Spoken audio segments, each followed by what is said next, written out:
Friends, எல்லாருக்கும் வணக்கம். Welcome back to Aishu வீட்டு சமையல். இன்னைக்கு நம்ம என்ன பார்க்க போறோம்னா மத்தி மீன் குழம்பு, மத்தி மீன் பொரியல். இது சால மீன்னு சொல்லுவாங்க. இந்த மீன் ரேட் கொஞ்சம் கம்மி தான், ஆனால் ரொம்ப ரொம்ப நல்லது உடம்புக்கு. நிறைய சத்துக்கள் உள்ள மீன் இது. இந்த மத்தி மீன்களோட சத்துக்கள்னு பார்த்தா நிறையாவே இருக்குது. அது இல்லாமல் ஒமேகா 3 அதிகமாக இருக்குது, அப்புறம் கொழுப்பு சத்து அதிகமாக இருக்குது. அதால் நீங்கள் கண்டிப்பாக இதை எடுத்துக்கிட்டிங்கன்னா ரொம்ப ரொம்ப நல்லது. நிறைய பேர் என்னென்னா மத்தி மீன் குழம்பு வைக்கிறது குறைவு, பொரிச்சு வேணால் சாப்பிடுவாங்க. ஆனால் நம்ம குழம்பு வச்சு சாப்பிட்றதால தான் அதில் சத்து அதிகமாக இருக்கும். நிறைய பேருக்கு இந்த குழம்பு வைக்கிறதுக்கு சரியாக வராது. என்னென்னா மீன் அப்படியே கரைஞ்சிருது. ரொம்ப நேரம் அவங்க குக் பண்ணி அந்த மீன் முள் வேறையா சதைகள்லாம் வேறையா அப்படி ஆகிடுது. அந்த மாதிரி இல்லாமல் நல்லா பர்ஃபெக்டான இந்த மத்தி மீன் குழம்பு ரொம்ப ரொம்ப டேஸ்ட்டாக எப்படி வைக்கிறதுன்னு நான் இந்த வீடியோவில் சொல்லியிருக்கிறேன். வாங்க வீடியோக்குள்ளே போய்ட்டு பார்க்கலாம். வீடியோக்குள்ளே போகிறதுக்கு முன்னாடி என்னுடைய சேனலை நீங்கள் சப்ஸ்கிரைப் பண்ணிடலாட்டி சப்ஸ்கிரைப் பண்ணி வச்சுக்கோங்க. மறந்துடா பக்கத்தில் பெல் பட்டனையும் கிளிக் பண்ணி வச்சுக்கோங்க ஃப்ரெண்ட்ஸ். அப்போ தான் நான் போடுற வீடியோஸ் நோட்டிஃபிகேஷனாக வரும் ஃப்ரெண்ட்ஸ். வாங்க வீடியோக்குள்ளே போகலாம். இன்றைக்கி நான் 1 கிலோ மீன் எடுத்துருக்கிறேன், மத்தி மீன். இதில் பாதி நான் பொரிக்க எடுத்துருக்கிறேன், அப்புறம் மீதி 1/2 கிலோ நான் குழம்பு வைக்கிறதுக்கு வச்சுருக்கிறேன். இப்போ பாருங்கள், இந்த மாதிரி நல்லா க்ளீன் பண்ணிக்கோங்க. இந்த மாதிரி நல்லா க்ளீன் பண்ணி எடுத்து வச்சுக்கோங்க. இப்போ நம்ம ஃப்ரை பண்ணுறதுக்கு என்னென்ன தேவையான பொருள்னு பார்த்துடலாம்.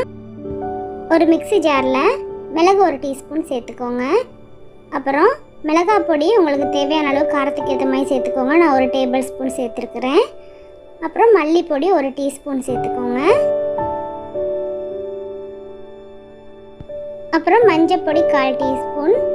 அப்புறம் சின்னதாக ஒரு வெங்காயம் எடுத்துருக்கிறேன், ஒரு மீடியம் சைஸ் வெங்காயத்தை சின்னதாக நறுக்கி சேர்க்குறேன். அப்புறம் 3 டேபிள் ஸ்பூன் மாதிரி தண்ணி சேர்த்துக்கோங்க. சேர்த்து நல்லா அரைச்சிக்கோங்க பேஸ்ட்டாக. இந்த மாதிரி மீன் பொரியலுக்கு நம்ம ஃப்ரெஷ்ஷாக மசாலா அரைச்சி சேர்த்துக்கிட்டோன்னா ரொம்ப டேஸ்ட்டாக இருக்கும் அந்த மீன் பொரியலே. இதுக்கு நான் 1 டேபிள் ஸ்பூன் லெமன் ஜூஸ் சேர்த்து நல்லா மிக்ஸ் பண்ணிக்கொள்கிறேன்.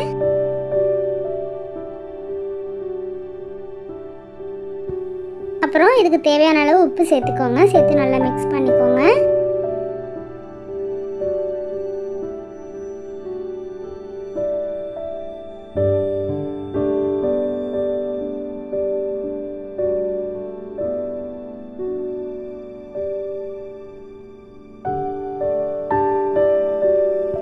இப்போ நம்ம அரைச்சி வச்ச மசாலாவை மீன்களோடு சேர்த்து நல்லா மிக்ஸ் பண்ணிக்கொள்ளலாம். அந்த மசாலா மீன் எல்லா பக்கமும் படணும். அப்போ தான் அந்த மசாலா டேஸ்ட் நல்லா உள்ளே இறங்கும்.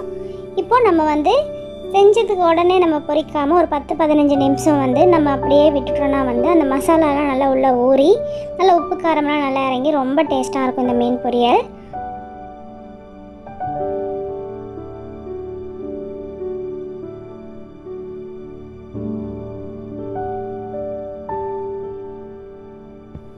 இப்போ ஒரு ஃப்ரை பேனில் மீன் பொரிக்கிறதுக்கு தேவையான அளவு எண்ணெய் சேர்த்துட்டு நல்லா எண்ணெய் சூடானதுக்கப்புறம் நம்ம மீன்களை ஒன்றா சேர்த்து பொரிச்சு எடுக்க வேண்டியது தான்.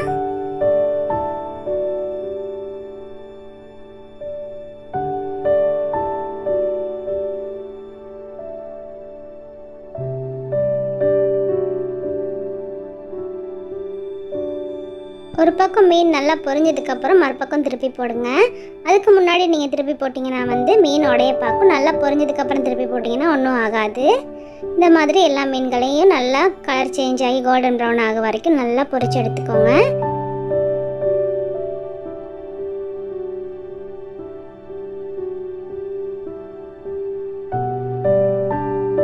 இந்த மாதிரி நல்லா பொரிஞ்சதுக்கப்புறம் நீங்கள் வெளியில் எடுத்துடலாம் எண்ணெயிலேருந்து. கண்டிப்பாக ட்ரை பண்ணி பாருங்கள், ரொம்ப டேஸ்ட்டாக இருக்கும் இந்த மாதிரி நீங்கள் செஞ்சு பார்த்தீங்கன்னா. இப்போ நம்ம குழம்பு எப்படி வைக்கிறதுன்னு பார்த்துடலாம். இப்போ நான் குழம்புக்கு 3 டேபிள் ஸ்பூன் ஆயில் சேர்த்துக்கொள்கிறேன். எண்ணெய் நல்லா சூடானதுக்கப்புறம் அதில் 1/2 டீஸ்பூன் கடுகு, அப்புறம் 1/2 டீஸ்பூன் வெந்தயம் சேர்க்குறேன். அப்புறம் 1/2 டீஸ்பூன் ஜீரகம் சேர்க்குறேன். அப்புறம் இதில் மீடியம் சைஸ் வெங்காயம் 1 சின்னதாக நறுக்கி சேர்த்துக்கொள்ளலாம்.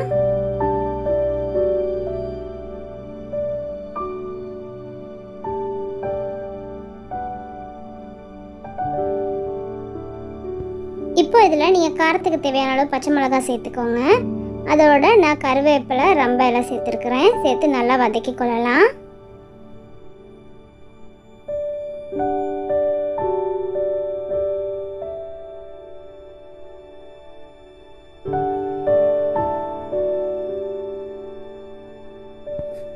இப்போ நான் இதில் மீடியம் சைஸ் தக்காளி 2 எடுத்துருக்கிறேன். அதை வந்து மிக்ஸி ஜாரில் கொஞ்சமாக தண்ணி சேர்த்து நல்லா இந்த மாதிரி அரைச்சி சேர்த்துக்கொள்ள போகிறேன். நீங்கள் மிக்ஸி ஜாரில் அரைச்சி சேர்க்கலாட்டி கையால் தக்காளி பழத்தை நல்லா பிசைஞ்சி கூட சேர்க்கலாம். இப்படி சேர்க்கறதுனால ரொம்ப ரொம்ப டேஸ்ட்டாக இருக்கும் மீன் குழம்பு. இதுக்கு வந்து தேவையான அளவு உப்புமே சேர்த்து நல்லா இந்த வந்து சுண்டி வரணும். நல்லா இந்த தண்ணியெல்லாம் வற்றி சுண்டி வர அளவுக்கு நல்லா அப்படியே நம்ம வந்து வதக்கி எடுத்துடலாம். இந்த மாதிரி தக்காளி பழத்தை நம்ம அரைச்சி சேர்த்தோம் இல்லையா, அது வந்து நல்லா தண்ணியெல்லாம் வற்றி இந்த மாதிரி வந்ததுக்கப்புறம் நம்ம இதுக்கெல்லாம் மசாலாகளை சேர்த்துடலாம். அதுக்கு நான் 2 டேபிள் ஸ்பூன் மல்லிப்பொடி சேர்த்துருக்குறேன். 1 டேபிள் ஸ்பூன் மாதிரி நான் வந்து மிளகாய் பொடி சேர்த்துருக்குறேன். 1/2 டீஸ்பூன் மாதிரி சீரகப்பொடி சேர்த்துக்கோங்க. அப்புறம் 1/4 டீஸ்பூன் மஞ்சள் பொடி சேர்த்துக்கோங்க. மிளகாய் பொடிலாம் உங்களுக்கு காரத்துக்கு ஏற்ற மாதிரி நீங்கள் கூட குறைய சேர்த்துக்கோங்க.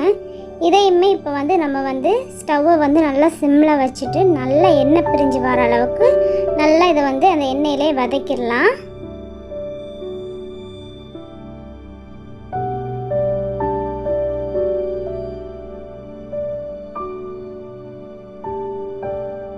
இந்த மாதிரி நம்ம மசாலாக்களை வந்து எண்ணெயிலே நல்லா வதக்குறப்ப நம்ம குழம்பு வந்து நல்லா கலர்ஃபுல்லாக ரொம்ப டேஸ்ட்டாக இருக்கும்.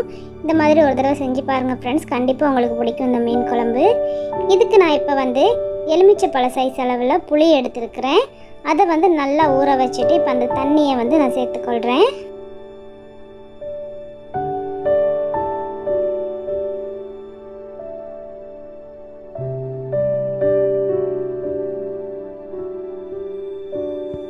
புளி தண்ணி சேர்த்ததுக்கப்புறம் நல்லா மிக்ஸ் பண்ணிவிட்டு நல்லா கொதிக்க விட்டுறலாம்.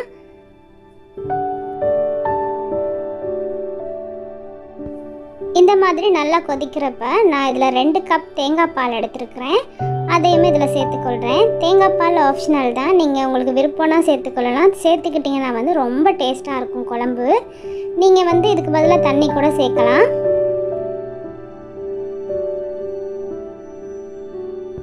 இப்போ நான் மீன் குழம்புக்கு சொல்லியிருக்கிற மசாலாவோட அளவு வந்து 1/2 கிலோ மத்தி மீனுக்கு தேவையான மசாலா அளவு தான் சொல்லியிருக்கிறேன். நீங்கள் இதை விட குறைவாக செய்கிறீங்களா இருந்தால் குறைவாக சேர்த்துக்கோங்க, கூடுதலாக சேர்க்குறதா கூடுதலாக சேர்த்துக்கோங்க. இப்போ வந்து நல்லா கொதிக்க விட்டுருங்க. இந்த மாதிரி நல்லா தேங்காய் பால் சேர்த்துக்கப்புறம் நல்லா கொதிக்க விட்டதுக்கப்புறம் தான் வந்து நம்ம வந்து மீன்களை சேர்க்க போகிறோம்.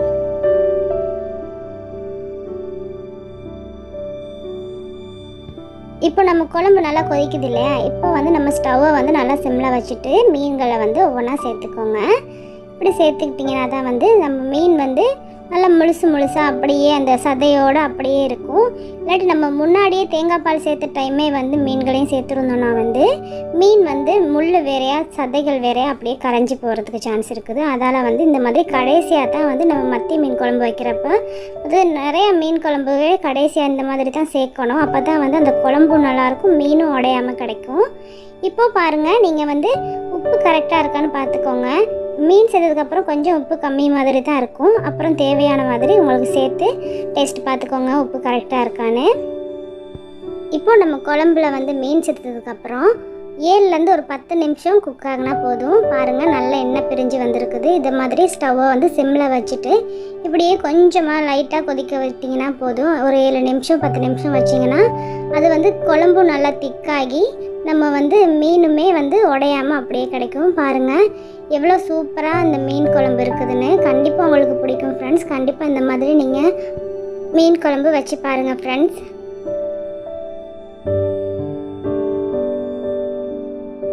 அவ்வளவுதான் ஃப்ரெண்ட்ஸ், ரொம்ப ரொம்ப சூப்பரான இன்னைக்கு மத்தி மீன் குழம்பு அப்புறம் மத்தி மீன் பொரியல் பார்த்தோம்.